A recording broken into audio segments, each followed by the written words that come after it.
모세는 하나님께 항변합니다. 보낼 만한 자를 보내달라는 것입니다. 하나님을 거역하는 것이기도 하지만 그러나 이는 하나님을 향한 깊은 원망이기도 합니다. 모세에게는 잘 나가던 시절이 있었습니다. 바로의 왕궁에 살며 공주의 아들이 되어 왕자 노릇을 했습니다. 동포를 향한 애끓는 마음도 있었고 또 일을 저지를 만한 용기와 무모함도 있었습니다. 게다가 그는 하나님이 건지신 구원의 이야기가 그의 삶의 흔적 가운데 있습니다. 이집트의 왕궁에서 살았으니 당대의 최고의 학문과 지식도 갖췄을 것입니다. 젊음이 있고 혈기도 있고 지혜도 있고 능력도 용기도 있습니다. 모든 조건이 완벽했습니다. 그래서 그는 이스라엘 백성을 위한 일을 꿈꾸고 또 추진하기 위해 노력도 했을 것입니다. 우리는 그의 다음 이야기를 잘 알고 있습니다. 무엇인가 큰 일을 행한 것이 아니라 도리어 그는 광야의 나그네가 되어 40년을 양치는 목자로 살아야 했습니다. 그가 나그네가 되었을 때에 그는 그 아들의 이름을 게르솜이라고 지었습니다. 내가 이방에서 나그네가 되었다는 뜻입니다. 그의 정체성이 애굽에 있었다는 것을 넌지시 성경은 우리에게 일러주고 있습니다. 이처럼 그에게 광야는 낯선 땅이었습니다. 자기가 있어야 할 자리가 아니었던 것입니다. 도시 문명의 안락함을 평생의 터전으로 살았던 모세에게 광야는 고통의 땅이었을 것입니다. 모세는 그 광야에서 40년을 양치고 살았습니다. 거친 잠자리도 익숙해지면 또 다른 안식을 빚는 법입니다. 거친 광야가 그의 안식처가 되었을 것입니다. 양을 돌보며 살아온 40년의 삶이니 어느새 사람과 나누는 대화보다 그는 양과의 대화가 더 편해졌을 것입니다. 이제 그에게 남은 것이 아무것도 없습니다. 지식도 건강도 체력도 화술도 그리고 사람을 사로잡을 만한 매력도 이제 그에게는 없습니다. 아무것도 남은 것이 없는 나는 아무것도 아니라고 말하게 되는 그 자리, 모든 것이 타고 남은 죄가 되어버린 그 모세에게 이제야 비로소 하나님이 찾아오신 것입니다. 그의 나이가 이제 80입니다. 인생의 절반을 양무리와 함께 사는 것이 전부였던 그가 이제 대체 무엇을 할 수 있겠습니까? 아무것도 남은 것이 없는 인생의 마지막 때에 하나님은 모세를 찾고 부르십니다. 그리고 이제는 다 사라져버린 젊은 날의 꿈을 하나님이 이루시겠다고 말씀하십니다. 왜 이제서야 하나님은 나를 부르십니까? 오 주여 보낼 만한 자를 보내소서라는 말에는 이 하나님을 향한 깊은 원망이 담겨 있습니다. 아무것도 가진 것이 없지 않습니까? 아무런 능력도 남아있는 것이 내게 없지 않습니까? 하나님을 향한 항변에는 자신에 대한 깊은 절망이 자리하고 있습니다. 하나님에 대한 원망과 자신에 대한 절망은 동일합니다. 하나님을 찾는 것은 나를 찾고자 하는 인간의 갈망입니다. 나를 알고자 하는 자는 반드시 하나님을 찾게 됩니다. 인간은 하나님의 형상으로 지음받았기 때문입니다. 왜 하나님은 내가 생각하는 인생의 타이밍을 맞춰주시지를 않습니까? 죽음에서 살려주시고 소망을 주시고서는 도리어 아무것도 할 수 없는 절망의 자리에 나를 이르게 하셨습니까? 여러분, 하나님의 생각과 뜻을 도무지 따라잡을 수 없는 우리는 모세와 함께 원망하며 소리 지릅니다. 보낼 만한 자를 보내소서. 내가 보낼 만한 자가 아니라는 사실을 당신이 더 잘 알지 않습니까? 그리고 하나님이 이렇게 나를 만들어내지 않으셨습니까? 이처럼 우리는 모세와 함께 하나님을 향해 외치고 또 원망합니다. 모세 하나님을 향해 모세는 이렇게 하나님을 향해 앙칼진 말들을 쏟아냅니다. 하나님은 그러나 그의 거친 말들을 모두 다 받아주십니다. 그를 설득하며 놓아주시지를 않습니다. 하나님과 모세의 씨름은 우리에게 새롭게 다가옵니다. 우리는 언제나 하나님께 일방적으로 우리의 바램을 쏟아놓기 마련입니다. 어느새 모세는 하늘의 음성을 듣는 자가 되어 있고 또 하나님과 씨름하는 자가 되어 있습니다.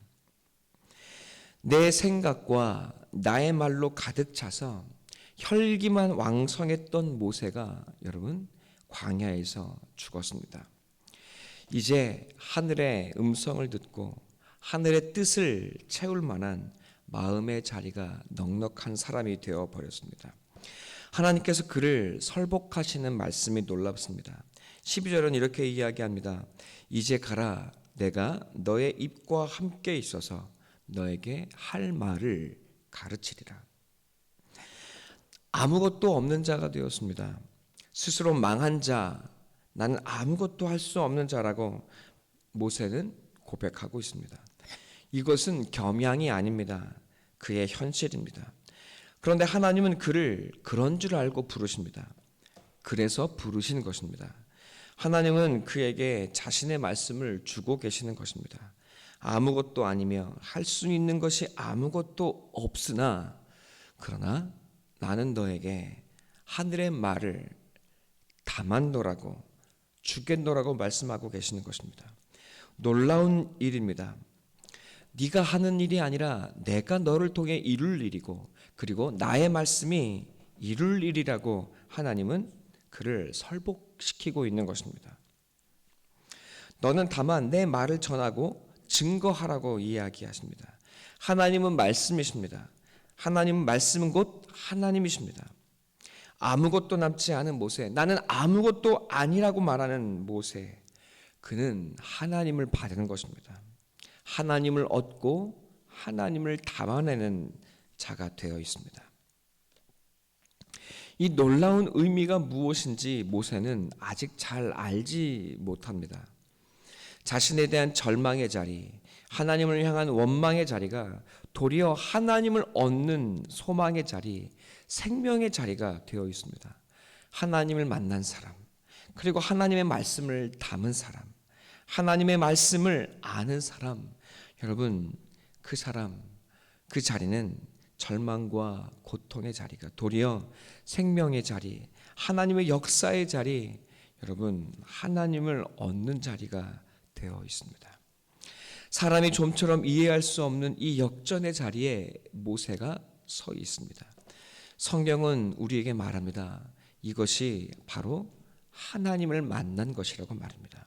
그리고 하나님을 만난 사람, 말씀을 담아낸 사람은 더 이상 아무것도 아닌 사람이 아니라 하나님 자신이라고, 하나님을 얻은 사람이라고, 하나님의 백성이요 자녀라고, 그 영광의 자리로 하나님이 우리를 불러내셨노라고 우리에게 말씀하고 계십니다. 하나님은 80의 모세를 왜 부르실까요?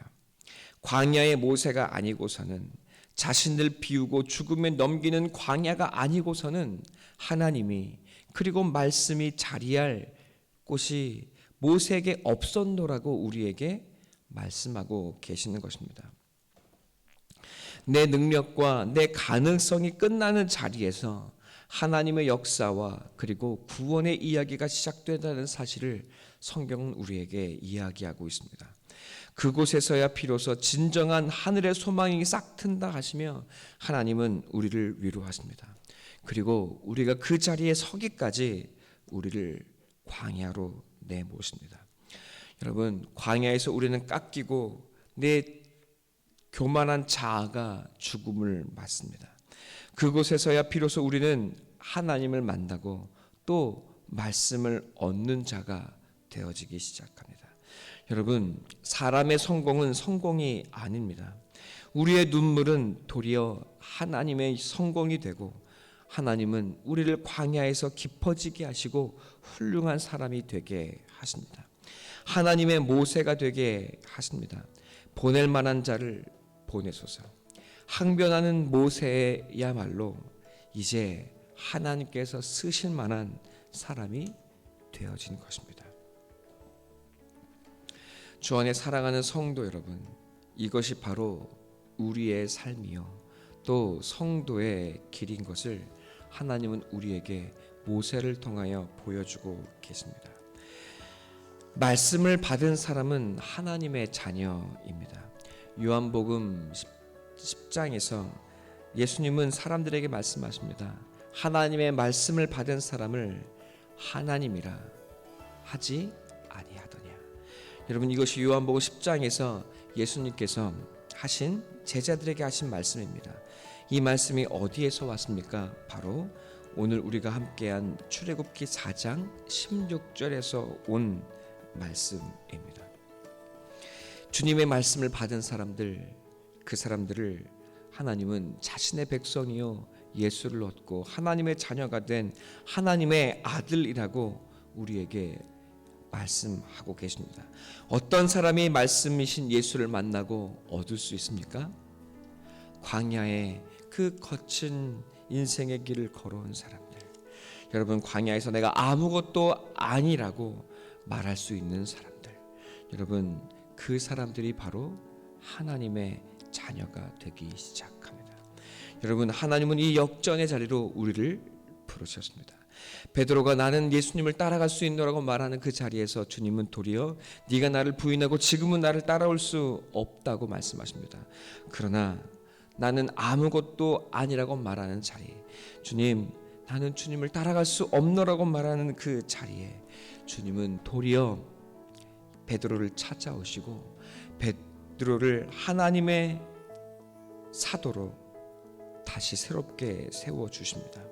주 안에 사랑하는 성도 여러분, 광야에서 절망할 때 도리어 하나님의 백성이 되어집니다.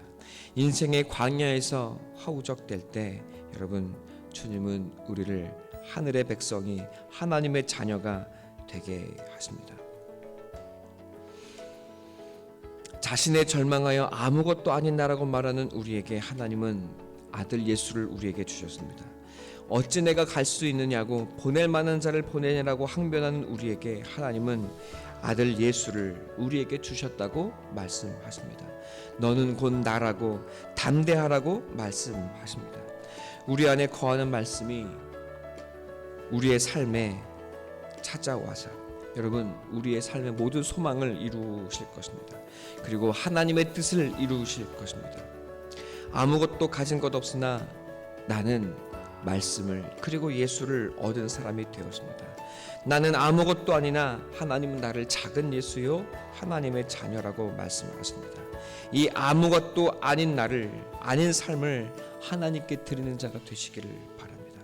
하나님께서 이제 쓰시겠나라고 말씀하십니다. 아무것도 아닌 내가 형제 자매의 손을 잡고 여러분 하나님을 향해 나아가는 하늘의 모세가 되시기를 간절히 소원하고 축원합니다. 함께 기도하겠습니다.